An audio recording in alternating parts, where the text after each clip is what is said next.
the interchange, which is on hold. I was just wondering what the city's plan or what's going on with that piece of property and the plans for that. Well, as you know, that land is owned by a private entity, General Growth Properties.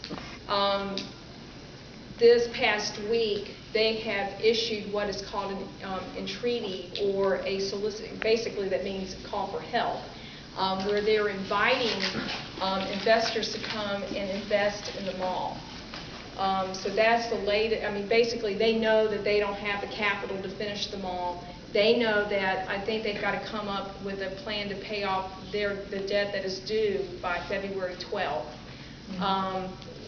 They're in a world of hurt, and they're trying to get somebody, 2 or 3 investors to come and finish up the mall.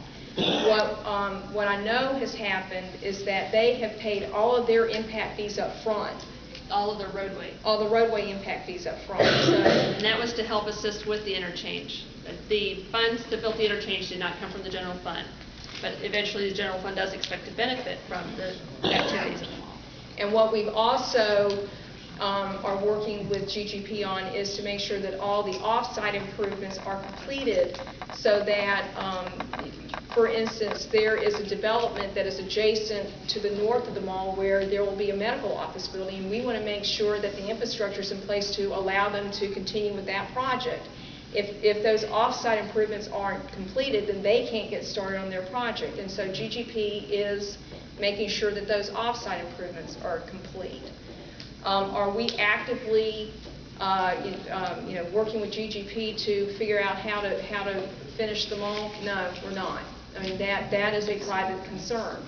We are making sure Chief Lehner is working with GGP to make sure that property is secure to the extent we can, and because GGP has invested millions of dollars. It is not in their best interest to let it go and have it destroyed by vandals.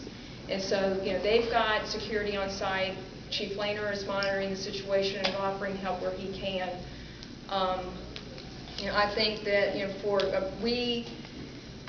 God knows we would love to have that sales tax revenue, but, right now, I can tell you with a straight face that at least we got the off-sites done and they're paid for, and we can move from there.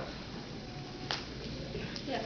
I think there was a thought about that. Obviously, that location is an eyesore now, and obviously some challenges. But if an opportunity presents itself that corporation doesn't survive, is there an opportunity for Elk Grove to take over that property? It could be a great business center. Environmental companies going in there. They could really solve a lot of problems if an opportunity presents itself. I don't know if that's been looked at as a remote possibility.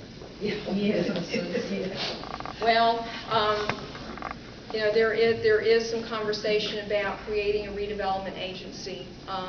We haven't completed that analysis yet, so that could be of help. I mean, quite frankly, I don't know how much it would cost for us to take that project from GGP, and my guess is that we don't have enough money to do that.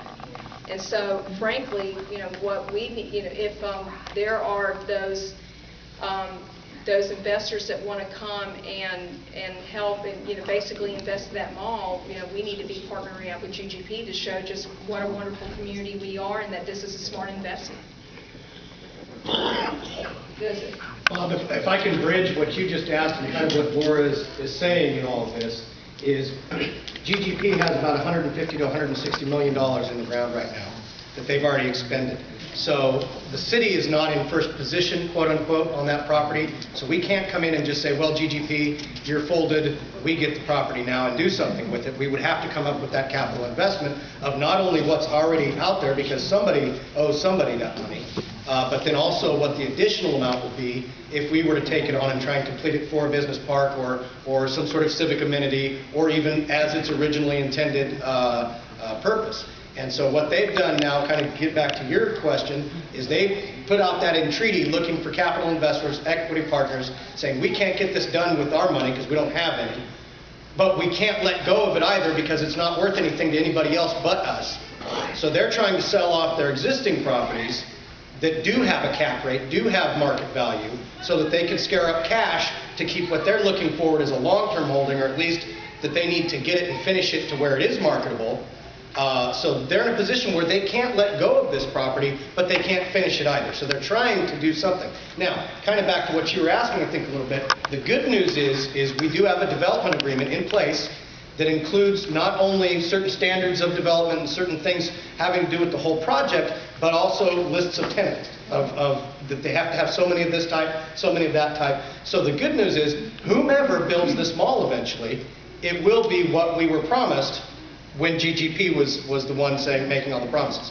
So if they, whether they're a part of it or whether they have to finally let go and go, look, you know, we've got to just lick our wounds and take our losses and run, nonetheless, the mall that comes in will be substantially similar to everything that's been promised at this point. And again, going back, the good news is we have what was a desperately needed interchange already up and operating and ready to go, which tells not only any of their equity investors, but also anybody else looking at the periphery property that, hey, they're serious that this area is ready to go and ready to be open. And so hopefully that will at least be encouraging to anybody who does want to invest some money.